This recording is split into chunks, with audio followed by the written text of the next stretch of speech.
everyone, good morning and welcome back to my channel Mom Adita with Pasala. कैसे हो दोस्तों? I hope you are safe and sound. जल्दी आओ दोस्तों. तो पिला माने केमते अछंती आशा करूछु समस्त भलो थिबो फिट थिबो हैप्पी थिबो एंड हेल्दी थिबो. तो देखो हमर आदित्य भी पूरा फिट अछि. तो पिला माने चलो आज आमे नुआ पाठ सिखिबा. तो वीडियो रे कंटिन्यू रहिबो बिल्कुल स्किप करबोनी न हेले किछि बुझी पारिबोनी. तो चलो देरी न करी कि पाठ स्टार्ट करिबा. Let's start.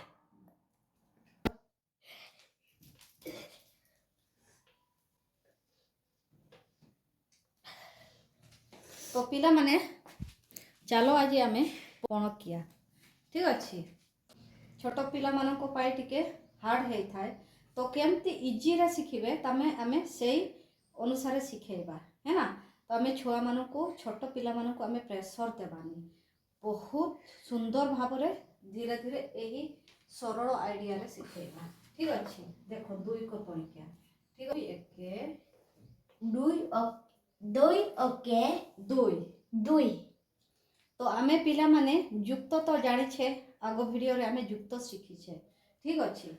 तो देखो युक्त पर आए हैं. हां दुई एके दुई दुई दुई दुई दुणे दुने. तो पिला माने आमे या सहित या को युक्त करबा. ठीक अछि. दुई युक्त दुई एठी केते अछि कहिलो पिला माने. एठी केते अछि. हां एठी केते अछि.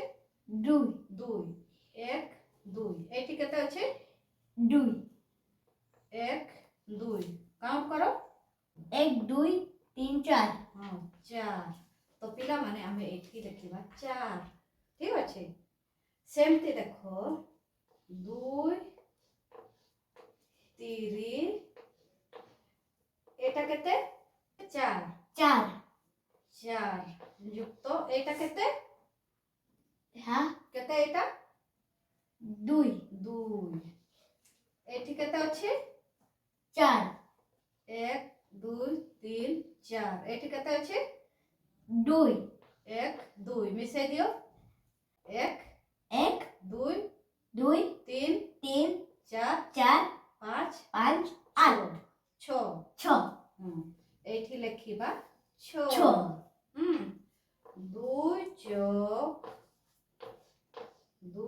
चौक एटा केते चार छ. छ.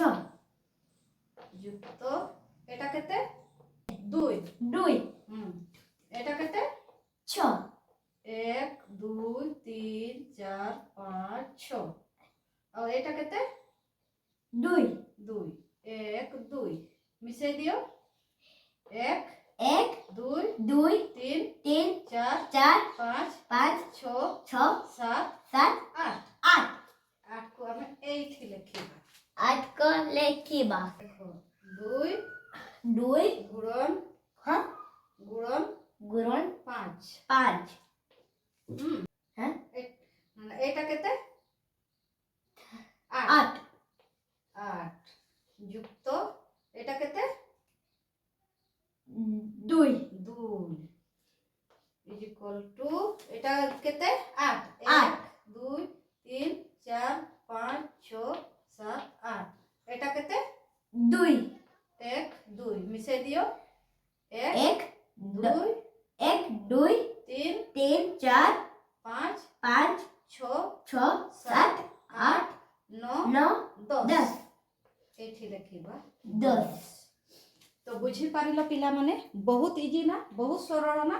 देखो तमे सबु बेले एती युक्त करिवो जे कोनोसी पणिकिया रे है ना.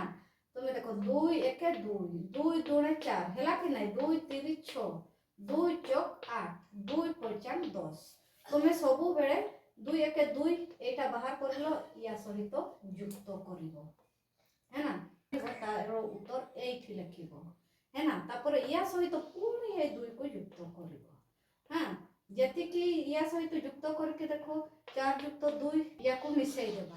तो जेति ଯେତିକି ବାହାରିବ ଆମେ ଏଇଠି ଆମେ ଲେଖିବା 6 6 ହେଲା ହେନା 4 2 6 ପୁଣି ଆମେ 6 କୁ ପୁଣି 2 ସହିତ ଯୁକ୍ତ କରିବା ହେନା 6 6 7 8 2 ସହିତ 6 ସହିତ 2 ଯୁକ୍ତ କରିଲେ 8 ଆମେ ଏଇଠି ଉତ୍ତର ଲେଖିବା 8 ପୁଣି 8 କୁ ପୁଣି 2 ସହିତ ଯୁକ୍ତ କରିବା ହେନା 8 ସହିତ 2 ଯୁକ୍ତ କରିଲେ କେତେ ହେବ 10 10 ସେମିତି ଦେଖ 2 ଗୁଣନ 5 10 ଆମେ ପାଇଥିଲୁ ହେନା ଧର ଦେଖ ଆମେ 10 ପାଇଥିଲୁ ପୁଣି ଦେଖ 2 ଗୁଣନ 6 10 ସହିତ ଆମେ 2 କୁ ଯୁକ୍ତ କରିବା 10 ଯୁକ୍ତ 2 10 ଯୁକ୍ତ 2 10 ସହିତ 2 ଯୁକ୍ତ କଲେ କେତେ 12 ହେବ ହେନା ପୁଣି 2 শতাংশ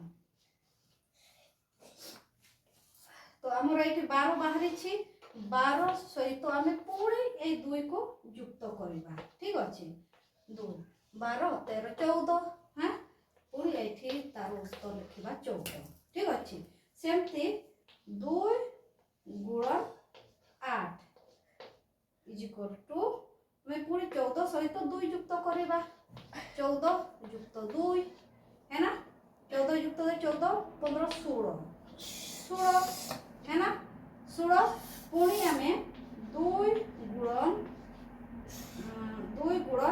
9 ইজ ইকুয়াল টু আমি 16 এই 16 সহিত পুনি 2 কু আমি 16 সহিত পুনি 2 কু আমি যুক্ত করিবা 16 17 18 है ना 18 18 পুনি আমি 2 গুণন 10 18 সহিত পুনি 2 को যুক্ত করিবা 18 যুক্ত 2 হেলে কেতে হবো 20 হেলা কি নাই পিলা মানে বুঝি পারিলো বহুত ইজি না আমি সবু বেলে ইয়ার উত্তর যেতিকি বাহারিবো 10 সেইটাকু পুনি আমি এই 2 সহিত যুক্ত করিবা ঠিক আছে 2 সহিত যুক্ত করিবা পুনি যেতিকি বাহারিবো 14 14 को পুনি আমি এই 2 সহিত যুক্ত করিবা এটি যুক্ত করিবা 2 সহিত পুনি 16 বাহারিলা 16 সহিত পুনি এই 2 को আমি যুক্ত করিবা পুনি 18 বাহারিলা 18 को পুনি এই 2 সহিত যুক্ত করিবা